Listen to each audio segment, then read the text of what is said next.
we'll jump into questions. Coach, the biggest thing I just told the guys, I mean, I'm proud of them because, got a lot of fight in this team. The biggest thing we've got to figure out is, and we're fixing to have to figure out real quick because we got another one right off the bat. Next week, we got to find a way to play better on the road. We got to find a way to play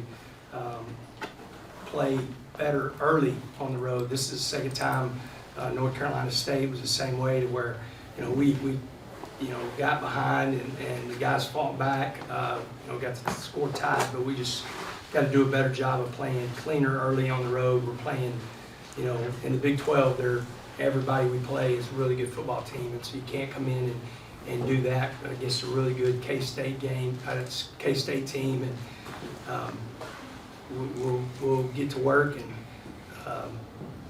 figure it out and get ready for next week after these 24 hours. All right, start with questions. Go ahead, Don. Joey, on the interception at the end, there were 2 minutes left. What was your lengthy discussion with the officials? What case were you making in? Man, I'm not going to get fined by the Big 12 on that right there, so it's going to have to let them figure it out on what exactly happened on that play. There was a whistle that was blown, and so felt like the play should have been dead. I guess Martinez, what made him so hard to stop throughout the game? I think the biggest thing I told Chris after the game, I think he does a phenomenal job. His OCs, is doing a great job. If you go back and you look at them early, their first game, and of course Tulane, they're doing one thing, and now they know who they are. That's what you saw today, what you saw last week whenever they beat OU and Norman, is who they are. Throw the ball enough to keep you honest, but you got one of the best running backs in the Big 12, if not the country, and you've got a quarterback that's almost a running back, and they got us twice. A lot of it to get the ball, the long run and then the touchdown, a lot of it's on us not being gap sound, but they really have figured out who they are and are doing a great job because they got a good defense to play off of it. And when you can run the football, then you got a chance to win a lot of football games, and I think he's accepted it. And I don't know how many times I know at one point he had 12 or 13 carries for a lot of yards, and so that's making them a really tough team. The overall running game, it seemed like a lot of their big home run plays came off of really long runs. What did you think was going on, I guess, with the defense when it came to that running? Yeah, a mixture of, had a pretty good run where we didn't stay square and gave him the edge. Deuce had a big run that we didn't cross. Everything today goes back to, the first thing DeRuyter's going to say, and we watch film, and the guys already know is, us being in our gaps, being gapped out and making it hard. When we were, then especially in the middle of the game, in the end of the second, start of the third, we were holding them to 2-yard gains or negative plays, and whenever they had the big plays, it only takes against a team to where you're playing true 11-man football, meaning the quarterback is going to run the football. If you're not gapped all the way out, then big plays happen. And so we've got to turn around because we're playing a guy that's a little bit like that. Definitely if he wants to be, he can run the ball, and Spencer Sanders. So we got to do a better job with that. Joey, you said on Deuce's run, you said we didn't cross. Yeah, the nose, and I think it was the nose and the end. They ran it. It seemed like hit it in either the A or B gap, and we didn't cross face whenever they pulled, and stayed in the gap. That we should have crossed over. It would have been a tougher. It still would have probably been a positive play, but it wouldn't have been the long run that they had. Coach, I know there were some turnovers that you'd like to take back, but looking at just the defensive presence that you had to go up against offensively in Kansas State, you go back to NC State, you score 14 against a very good defense there. You score 28 here. Is there anything positive you look at the offense able to gather themselves, especially there towards the late of that first half? Yeah, I think you said it perfect because you're playing very similar defenses, and we didn't play very well against North Carolina State, turn the ball over. We turned it over today. but we were more effective. I thought Donovan was more poised against this defense today. We caught the ball better than we did against NC State. You know, I feel for Trey Cleveland. This is the second week in a row he's made a huge catch, and we haven't scored off of it. And so we just, I was proud of Donovan. I was proud. I thought we ran the ball. If you go back, we probably should have run the ball earlier in the first quarter. Because I thought we ran the ball effectively in the second quarter to really kind of get us back in the game. And, you know, but I was proud of the offense, you know, proud of the team, just keep fighting. I mean, we go down 13-0 and fight our way back to 2020 and have a chance to take the lead 23-20 and don't do it. You know what happened with Rodriguez? I saw it, he flipped the linebacker on blitz. Yeah, I think he took it either knee somewhere. I don't know exactly where. I don't know if it was to his thigh, shoulder, but it was a knee to something. And, you know, didn't feel like he was full go right there. We were what we were going to do. Taj does a good job picking up. Figured they were going to come after us, so he does a good job picking up blitzes, so no reason to put him back in.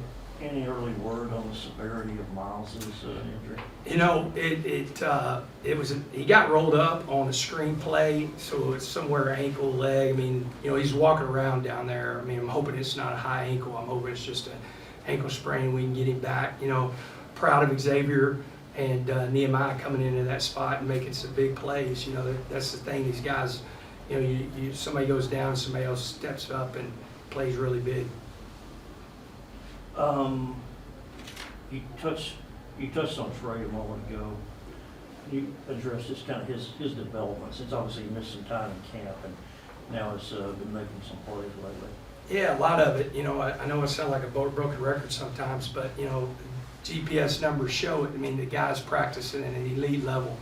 If you go through and you look at his numbers for explosive movements, max miles per hour, you know, throughout practice, he's one of the highest ones. And so, again, I mean, I believe this. I mean, nobody will ever be able to convince me any different. You practice yourself into a great player. Whenever you do it in practice, it shows up in a game. And, you know, he's doing it. And he had a really good game. Really proud of him. Happy for him. And, you know, and he'll just keep building off of it. They all will. I was glad, you know, he was a little tired, so Jordan Brown came in, got his first catch of the year, and, you know, excited to see him do that. And we'll just keep at it. Just got to keep getting better and find a way to be better early in the game on the road. And speaking of finding a way to be better, you know, it's a subject that we've talked about every week, but a couple of failed fourth down attempts. Yeah. You get stops, but they kick field goals.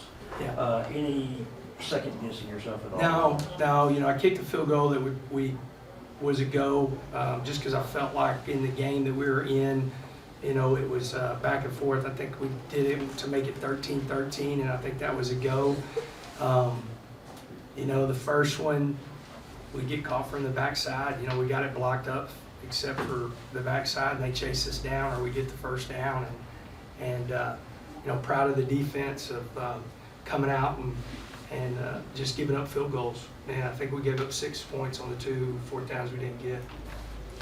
Got time for one or two more. On Xavier, I mean, he finishes 9 catches, 120 yards. Now it's just seemed like making catch after catch there for a while. Mm-hmm. What does a coaching staff glean from that when he's maybe not been a primary target here early and is making that conversion from running back to receiver to come out and do that today? What does that mean in terms of his playing time? It's good. You know, the thing that with us, the type of offense that we are, I mean, we go tempo and, you know, we play a lot of snaps, you know, on offense. And so having the depth to be able to keep, you know, throwing fresh guys at people makes a huge difference. I mean, I think that's one of the strengths of our team, you know, on both sides of the ball, that we have a lot of depth and allows us to play throughout the game extremely hard. You know, I go back in here, we just, you know, I just keep going back to playing better on the road. Win or loss, win or lose, we got to figure out a way to start faster, and you know, we put ourselves in such a hole early, and so got to get better. You touched on obviously being able to throw fresh receivers at a team like that. Your offense looks completely different in the second half compared to the first, but what's your thought on just how do you go about getting the offense going quicker? Probably running the football a little bit more early. You know, if you go back and again, we'll look at it and grade it, it's going to be back to, it's not near as bad as the North Carolina State game, because I think we had 17 of those where it was 2nd and 10 plus. But, you know, this offense, if you'll give us 2nd and 8, we're going to keep it moving. It's whenever you get into 2nd and 10, 2nd and 12, negative plays. And even if it's, you're getting a negative play on 3rd down, you know, I mean, I know most offenses are like this, but ours is really, if we can be anything from 2nd and 8 in, then we've been moving the ball. We can't get in those long, because what ends up happening is, you know, Donovan, there was a couple sacks today that's a mixture of everybody where we're having to hold the ball a little bit longer to get the 1st down or get, you know, in a good position. And so we got to do a better job of staying ahead of the sticks. Okay, who wants to start us off with the first question for Trey Cleveland? Trey, I just want to start with your initial thoughts on this game today, going up against your 4th-ranked team in a row. Not the outcome you were looking for, but still a tough fight towards the end, especially. Yeah, you know, coming this week, having a good practice week, that was the main focus. You know, practice hard, play hard. You know, I feel like you just got to start faster. You know, start a little faster. You know, but bounce back eventually. You know, so just can't hurt ourselves, can't beat ourselves. You know, a lot of situations where we kind of hurt ourselves. You know, they won't do anything to stop us. You know, we just did it to ourselves. So just got to do better in that area. What were your overall thoughts on the Kansas State secondary? What were you seeing out there today? We've been sitting all day in practice. They've been giving us a good look at how they was gonna play us in the game this week. So, I mean, it was a solid secondary. I feel like we we made plays, but some stuff we was open, some stuff we could clean up. Can you walk us through that big catch that you made? You know, I just know I had a vertical route. I just know I had to win. Know how to make a play. I knew the corner was a little, you know, it was a little grabby, you know, so I had to shield him off my right arm, you know, and I trust myself enough to catch with one hand or is it two, so I just knew I could just have to make a play somehow to come down with the ball. Coach McGuire mentioned at the end of the game that's the 2nd game in a row, it seems, you've had a really big catch, and you guys weren't really able to finish on that one. Can you just walk us through, I guess, your ability to be able to get open on like those big kind of home run plays and what it takes to kind of separate yourself like that? Yeah, I feel like I'm a big play type guy, you know, like I trust myself in those 50-50 balls, you know. I feel like I can help extend like the drive a little bit down the field, open up the offense a little bit with my vertical game, you know, so I feel like if I get the opportunity, that's my goal, is just come down with the ball. Trey, Joy was talking about a moment ago, just the frustration of starting faster. When obviously you guys were moving the ball a lot there in the 2nd half. Any thoughts on why y'all are struggling early and what you can do to change that?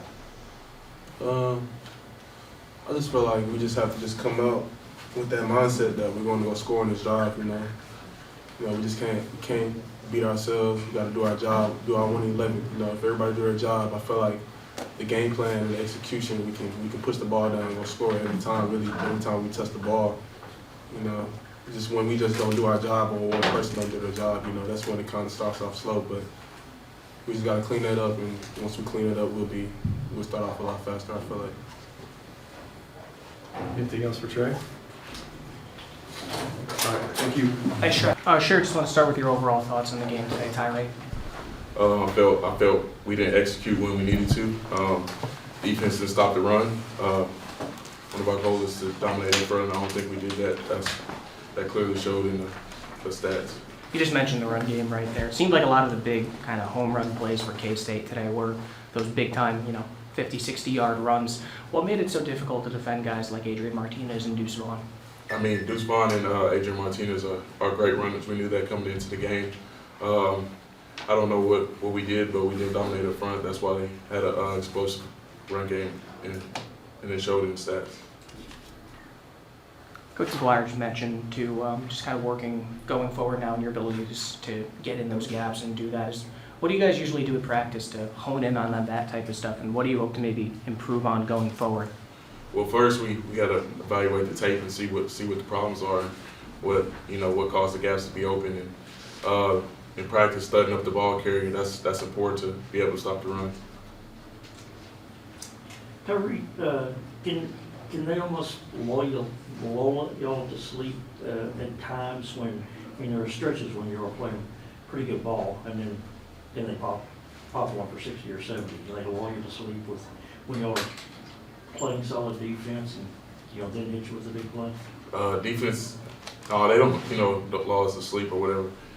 Defense, you got to be in your gap and you got to be sound. And if a gap's open, it's hit and it can be a home run play at any moment. Looking for the positives here, you go down 13 early, but then towards that tail end of that first half, it seemed like the defense really did their job to allow the offense, although a slow start, to really climb their way back and eventually tie the game up at 20. Just talk about that defense able to come together as well as they did there at the tail end of that first half.